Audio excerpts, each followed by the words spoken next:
प्रेम एक ऐसा दिव्य भाव जिससे परमात्मा को पाया जा सकता है। यह चमकता हुआ प्रकाश है जो हमारे अंतर्मन को प्रकाशित करता है और हमें सच्चे आनंद का मार्ग दिखाता है। महर्षि अग्निशांत ने अपने जीवन के अनुभवों से पूरी धरती को प्रेम का संदेश दिया। उन्होंने बताया कि प्रेम की शक्ति से आप पूरी धरा को जीत सकते हैं। प्रेम के आगे कोई ताकत नहीं टिकती। अग्निशांत कहते थे कि प्रेम से घृणा को भी जीता जा सकता है। आप अपने मन से पूछें, वह सबसे ज्यादा क्या चाहता है, और हर बार आपको एक ही उत्तर मिलेगा, प्रेम। प्रेम और सिर्फ प्रेम। इस धरती पर चाहे पशु हो, पक्षी हो या कोई भी प्राणी हो, हर जीव का मन सिर्फ प्रेम चाहता है। लेकिन हम अक्सर प्रेम के भाव को समझ नहीं पाते और अलग अलग दिशाओं में भटकते रहते हैं। अज्ञानता के कारण दिव्य प्रेम वासना और घृणा में बदल जाता है। आइए सच्चे प्रेम को महर्षि अग्निशांत की एक प्राचीन कहानी के माध्यम से समझने का प्रयास करें, जो 10,000 वर्ष पुरानी है। एक बार अग्निशांत के प्रिय शिष्य अरुण प्राचीन जनपद में घूमने गए। अरुण का व्यक्तित्व दिव्य था। उनके चेहरे पर एक अलौकिक तेज था जो सभी को अपनी ओर आकर्षित करता था।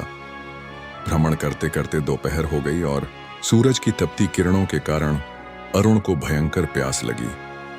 गर्मी से व्याकुल अरुण ने अपने माथे से पसीना पोंछते हुए चारों ओर जल की खोज की। अरुण की नजर एक प्राचीन कुएं पर पड़ी, जहां एक युवती वरुणा अपने मिट्टी के मटके में पानी भर रही थी। वरुणा सुंदर थी, लेकिन उसके चेहरे पर जीवन के संघर्षों की गहरी छाप थी। अरुण ने कुएं के पास पहुंचकर प्यास से सूखे गले से कहा, हे बहन, क्या आप मुझे थोड़ा जल दे सकती हैं? वरुणा ने अरुण को देखा। उनके तेजस्वी व्यक्तित्व से वह कुछ पल के लिए स्तब्ध रह गई। वरुणा ने झुकी नजरों से कहा, स्वामी, मैं निचले कुल की हूं। मेरे हाथ का पानी पीने से आपका धर्म भ्रष्ट हो जाएगा। मैं कैसे आपको जल दे सकती हूं? उसकी आवाज में दर्द और हीनता का भाव था। अरुण ने मुस्कुराते हुए कहा, बहन, आप इसकी चिंता न करें, मुझे जल पिलाएं। जल पिलाना तो पुण्य का कार्य है। मेरे गुरु अग्निशांत कहते हैं कि इस धरती पर कोई ऊंच नीच नहीं होता, हम सभी समान हैं। अरुण के शब्दों ने वरुणा के हृदय को छू लिया। उसके चेहरे पर एक दिव्य प्रकाश सा फैल गया और आंखों में चमक आ गई। उसके अंतर्मन में कुछ बदला, जैसे किसी ने अंधकार में दीप जला दिया हो। वरुणा ने अपने मिट्टी के पात्र से बड़े प्रेम और सम्मान से अरुण को जल पिलाया। उसकी आंखों में कृतज्ञता और आदर का भाव था। अरुण ने तृप्ति से जलपान किया, मानो अमृत पिया हो। जल पिलाने के बाद वरुणा मटका उठाकर अपने घर की ओर चल दी। जाते समय वह मुड़ मुड़कर अरुण को देख रही थी, मानो उनकी छवि को अपने मन मंदिर में सदा के लिए बसा लेना चाहती हो। रास्ते भर वरुणा अरुण के बारे में ही सोचती रही। उसके हृदय में एक अजीब सी खुशी और उत्साह का संचार हो रहा था। अरुण की सोच ने उसे गहराई से प्रभावित किया था। वह सोच जो जाति पाति के बंधनों से परे थी। अरुण देखने में बहुत सुंदर थे। उनके नयनों में एक विशेष आकर्षण था और उनके चेहरे पर फैला तेज किसी को भी मोहित कर सकता था। उनकी पवित्रता और सरलता उनकी सुंदरता को और बढ़ा देती थी। वरुणा अगले दिन से रोज कुएं के पास अरुण का इंतजार करने लगी। वह अपना काम जल्दी निपटाकर सबसे पहले कुएं पर पहुंचती और उत्सुकता से उस पथ को निहारती जिससे अरुण आते थे। अरुण भी प्रतिदिन उस कुएं के पास से गुजरते और वरुणा उन्हें पानी पिलाती। यह क्रम नित्य चलने लगा। वह क्षण दोनों के लिए दिन का सबसे सुखद पल बन गया था। पहले वरुणा को बस अरुण को देखने की इच्छा थी, उनके मुख से ज्ञान के वचन सुनने की चाह थी। लेकिन धीरे धीरे वह इच्छा बदलने लगी। उसके मन में अरुण के प्रति गहरे भाव जागने लगे, एक ऐसी चाह जिसका नाम था प्रेम। एक दिन अरुण नहीं आए। वरुणा बड़ी देर तक इंतजार करती रही। सूरज ढल गया, संध्या हुई, परंतु अरुण का कोई पता नहीं था। वरुणा के मन में चिंता के बादल छा गए। उसका हृदय अशांत हो उठा। वरुणा बहुत परेशान हो गई। उसका मन हजार शंकाओं से घिर गया। क्या अरुण ठीक हैं? क्या उन्हें कोई कष्ट तो नहीं हुआ? इन्हीं विचारों में डूबी वरुणा ने अरुण के बारे में पता करने का निर्णय लिया। अपने मन की व्याकुलता ले वरुणा अग्निशांत के तपोवन की ओर चल पड़ी। तपोवन का प्रवेश द्वार दूर से ही दिखाई देने लगा था। एक सरल किंतु भव्य पत्थर का तोरण जिसके चारों ओर पवित्र आभासी फैली थी। जब वरुणा ने तपोवन में प्रवेश किया तो उसकी नजरें अरुण पर पड़ी। वे एक वृक्ष के नीचे ध्यान मग्न थे। उन्हें देखते ही वरुणा के हृदय में संतोष का अनुभव हुआ, मानो खोया हुआ खजाना मिल गया हो। अरुण ने वरुणा को देखा और पहचान कर उनके पास आए। वरुणा के चेहरे पर चिंता के बादल छंट गए और मन का भार हल्का हो गया। अरुण के सकुशल होने का दृश्य देखकर उसकी आत्मा को शांति मिली। वरुणा ने अरुण से कहा, आज आप जनपद में घूमने नहीं आए, मैं बहुत चिंतित हो गई थी। उसके स्वर में छिपी व्याकुलता अरुण से छिपी न रह सकी। अरुण ने वरुणा की चिंता को समझा। अरुण ने मुस्कुराते हुए कहा, आज मुझे तपोवन में बहुत कार्य था। गुरुदेव ने मुझे कुछ विशेष शिक्षाएं दी और औषधि बनाने का कार्य सौंपा था, इसलिए मैं जनपद नहीं आ सका। उनकी सरलता ने वरुणा को और भी मोहित कर दिया। वरुणा ने साहस जुटाकर कहा, आप कुल का भेदभाव नहीं करते, क्या आप मेरे निवास पर भोजन का निमंत्रण स्वीकार करेंगे? उसके स्वर में आशा और भय एक साथ थे, मानो पूरा जीवन इस एक उत्तर पर टिका हो। अरुण ने सहजता से कहा, यह तो मैं अग्निशांत गुरु से पूछकर बताऊंगा। उनकी अनुमति मिल गई तो मैं अवश्य आऊंगा। इन शब्दों से वरुणा के मन में आशा की किरण जाग उठी। वह प्रसन्नता से भर गई और वहां से विदा हुई। वरुणा के पैर धरती पर नहीं पड़ रहे थे। उसका मन आनंद से भर गया था। वह सपनों में खोई हुई अपने घर की ओर लौटी। सूर्यास्त की सुनहरी किरणें उसके चेहरे पर पड़ रही थीं, मानो प्रकृति भी उसकी खुशी में सहभागी हो। उस रात वरुणा को नींद नहीं आई। उसका मन अरुण के विचारों में लीन था। उसे लगा कि अरुण भी उससे प्रेम करते हैं, इसलिए वे उसके घर भोजन करने आने को तैयार हुए हैं। उसके हृदय में आशा की लहरें उठ रही थीं। अगली सुबह अरुण ने अग्निशांत से अनुमति मांगी। अग्निशांत ने अपनी गहरी दृष्टि से अरुण को देखा, मानो उनके मन की गहराइयों को पढ़ रहे हों। फिर धीरे से सिर हिलाकर अनुमति दे दी। अनुमति लेकर अरुण वरुणा के घर की ओर चल पड़े। उनके हाथ में जंगल से चुने ताजे फल थे। जनपद के लोग उन्हें देख रहे थे, कुछ आश्चर्य से, कुछ अविश्वास से, कि एक सन्यासी एक निम्न कुल की स्त्री के घर जा रहा है। वरुणा ने पूरे दिन मेहनत करके विविध प्रकार के व्यंजन बनाए थे। उसने अपने सामर्थ्य से बढ़कर औषधियां और जंगल के फलों से विशेष पकवान तैयार किए थे। उसके चेहरे पर प्रसन्नता और तनाव दोनों थे। जब अरुण पहुंचे तो वरुणा ने बड़े प्रेम और सम्मान से उन्हें भोजन परोसा। अरुण ने हर व्यंजन की प्रशंसा की और वरुणा के हृदय का भाव समझकर कृतज्ञता व्यक्त की।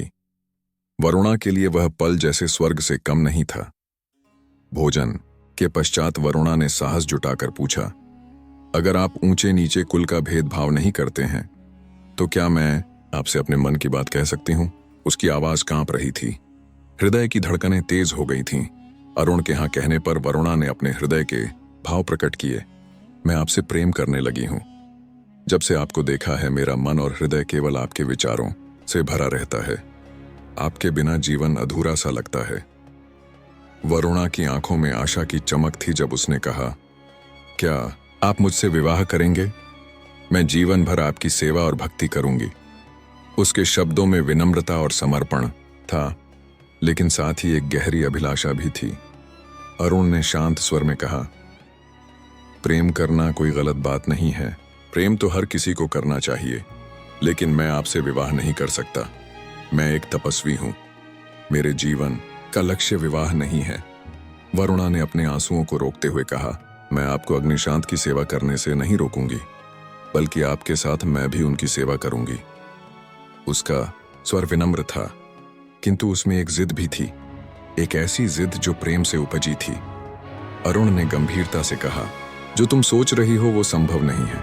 मेरा मार्ग अलग है। मेरे गुरु ने मुझे जो ज्ञान दिया है उसे फैलाना ही मेरा कर्तव्य है। उनके शब्दों में दृढ़ता थी, लेकिन कोई कठोरता नहीं थी। इतना कहकर अरुण उठ गए और बिना पीछे मुड़े वहां से चले गए।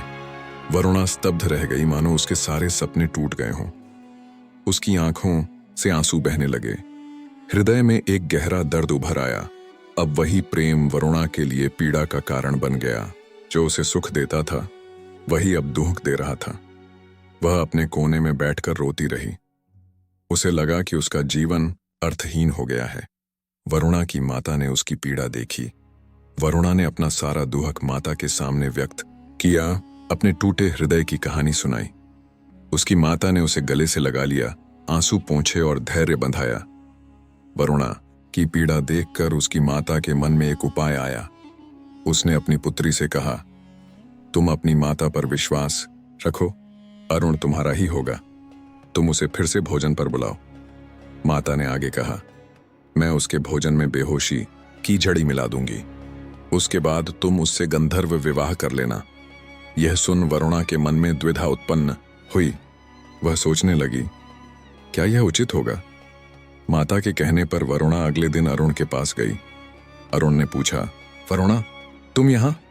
वरुणा ने विनम्रता से कहा, महापुरुष क्या आप मुझसे नाराज हैं? उसके स्वर में भय और आशा दोनों थे। अरुण ने सहज भाव से कहा, मैं किसी से नाराज नहीं होता, और आपने तो ऐसा कुछ किया भी नहीं कि मैं नाराज हो जाऊं। वरुणा ने फिर भोजन का निमंत्रण दिया, जिसे अरुण ने सहज भाव से स्वीकार कर लिया। अगले दिन अरुण ने फिर अग्निशांत से अनुमति ली। अग्निशांत ने अपनी गहरी दृष्टि से अरुण को देखा, मानो कुछ जानते हों, फिर भी अनुमति दे दी। अरुण ने तपोवन से निकलते समय जाने अनजाने में अपने भाग्य को स्वीकार कर लिया। वरुणा और उसकी माता ने मिलकर विशेष भोजन तैयार किया। मां ने चुपके से एक विशेष जड़ी बूटी निकाली और उसे भोजन में मिला दिया। वरुणा के मन में संघर्ष था, लेकिन प्रेम की तीव्र इच्छा ने उस संघर्ष को दबा दिया।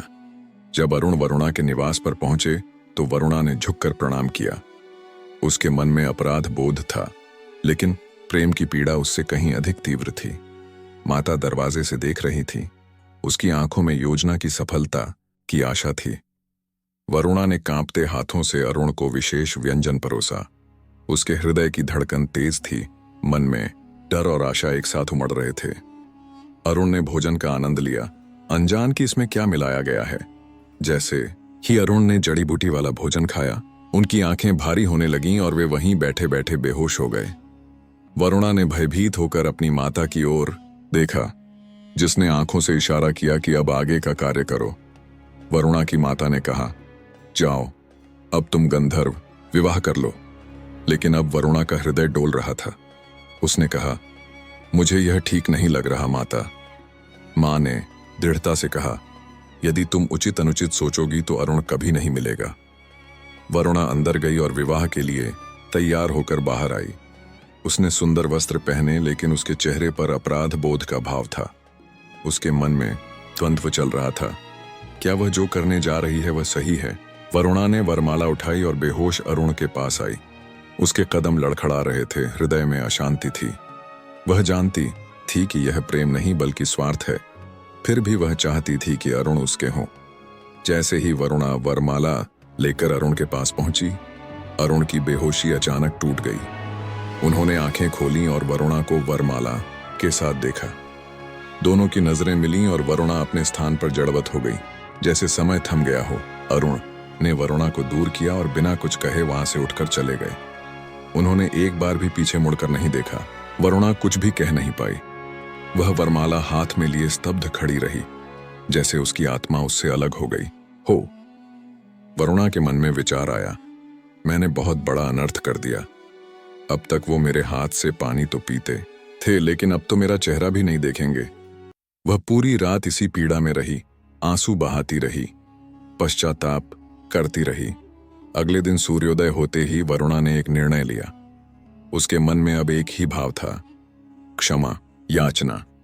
वह सच्चे प्रेम को समझना चाहती थी, अपने किए पर पश्चाताप करना चाहती थी। वह अग्निशांत के तपोवन की ओर चल पड़ी। जैसे जैसे वरुणा तपोवन के नजदीक पहुंची, उसके कदम धीमे पड़ने लगे।